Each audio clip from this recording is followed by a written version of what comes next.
So today I'm going to be giving you my first impressions on Bvlgari Man Glacial Essence. Now this one did come out in 2020, so nothing new as of this year, and I really kind of held off on grabbing it last year.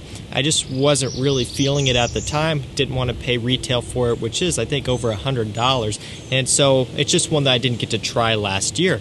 However, I did team up with Decant X. They sent me out a 10 ml sample of this one. I'm going to be giving you my first impressions on it today, tell you how it smells, how it compares to other fragrances out there, and if I think it's worth picking up. And if you do want to grab a sample of this one for yourself, or really any other designer or niche fragrance that you can think of, I will link them down below. You can use my code CHAOS17 to get 17% off your entire order. Depending on the scent, sometimes sampling first is the best way to go. There are a lot of blind buy safe fragrances out there, but a lot of people who don't want to go too head over heels into it and be collecting a bunch of bottles that they don't really necessarily want, you're going to want to sample first, and Decant X is really a great way to do that, especially with niche products and things that are more expensive. So I'm going to go ahead and spray this one on my skin, try it for the first time, and let you guys know what I think, and again, if it compares to anything else out there, and if I think it's going to be worth picking up initially.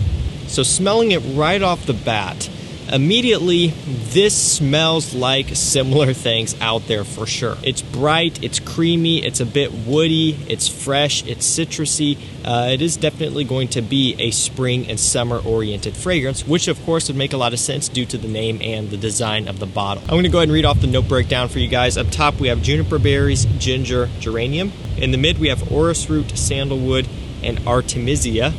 I'm sure I'm saying that wrong, but that's alright. And in the base, we have clearwood, musk, and cedar. So for me, I get a lot of that clearwood. That's a note that is essentially kind of a very soft woodiness. It's supposed to be like a patchouli without like a dirty earthiness. And I do get that from here. And sometimes I've found, depending on how it's used, it can almost be a bit watery as well. Not aquatic, but watery. Being that this fragrance is called Glacial Essence, you would expect some sort of watery feel from this one. You would expect to see, waterfalls down the mountains and the ice and everything like that, just streams and everything. And that's kind of what this one will provide a little bit. I do pick up on the juniper berries when this one first opens up. It kind of gives it a fresh, somewhat aromatic, kind of a woody pine type of smell, along with a bit of ginger, giving it a bit of a spice, and geranium, giving it a green minty pop. I get a lot of musk in this fragrance. I just get a lot of woods in general, a little bit of sandalwood, a little bit of cedarwood. As of right now, on skin, I'm not really picking up on the iris yet. So I find this one to be a little bit different, a little bit perhaps odd, because when you see the name, you see the bottle, you may be expecting a lot more freshness. It kind of goes, I think, in a similar direction to Silver Mountain Water in terms of their marketing. Of course, Silver Mountain Water tries to portray a similar thing that this one is doing here. However, this one doesn't have like a super icy, super fresh type of smell. It is more woody, it is more smooth, it is more aromatic. It's not super citrus forward and fresh like you may expect. It is still very much a summertime fragrance, just in a different way. For me, I think this could have used perhaps like a nice, super bright, super effervescent grapefruit up top to kind of give a bit more of that fresh, sparkling pop.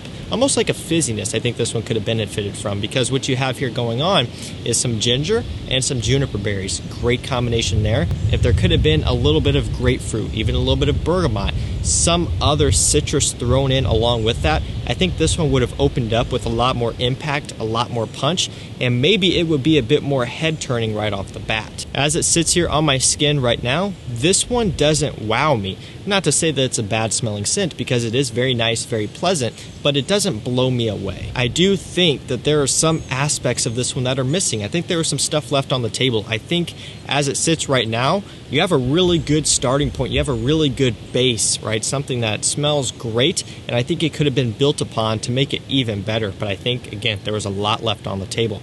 Could have been budget constraints, could have been a number of things. Of course, Alberto Marias was doing this one, and of course he does aquatics very well.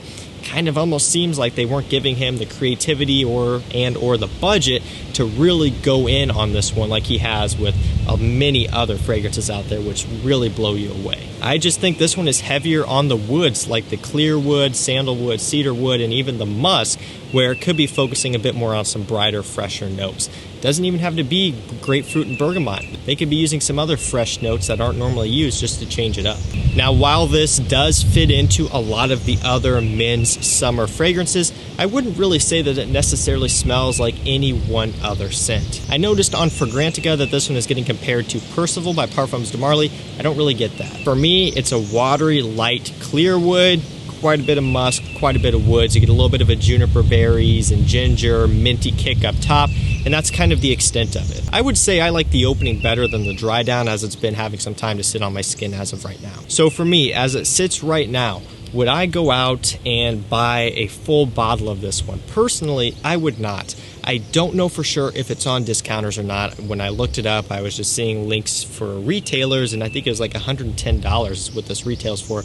I would not pay $110 for this one. My personal opinion, I wouldn't do it. When this hits discounters, or if it has hit discounters already, again, I didn't look for this, but that's something I will look into after, I guess. If it has hit discounters and you can get it for $40, $50, somewhere in that range, then you're starting to get into the realm of, okay, maybe if you like the smell and if it performs good, it may not be a bad pickup. This one is an eau de parfum, so that is good news. I will test performance, and maybe I'll come back and do a full review later on in the future if you guys want to see that. And if it performs good, you know, it does have good quality behind it. It does have good blend behind it. I can tell it's going to be a great compliment getter. If it checks all those boxes and it's something that you like, then at that point I would say, okay, yeah, green light, go ahead and grab a bottle. You can get it for $50. $110, I wouldn't do it. And that's why it's nice to be able to sample something like this one first. If it does get some hype, if it really does start to pick up in the community, you could try a sample of it first and save a ton of money. So if you want to grab a sample of Glacial Essence or any other fragrance out there,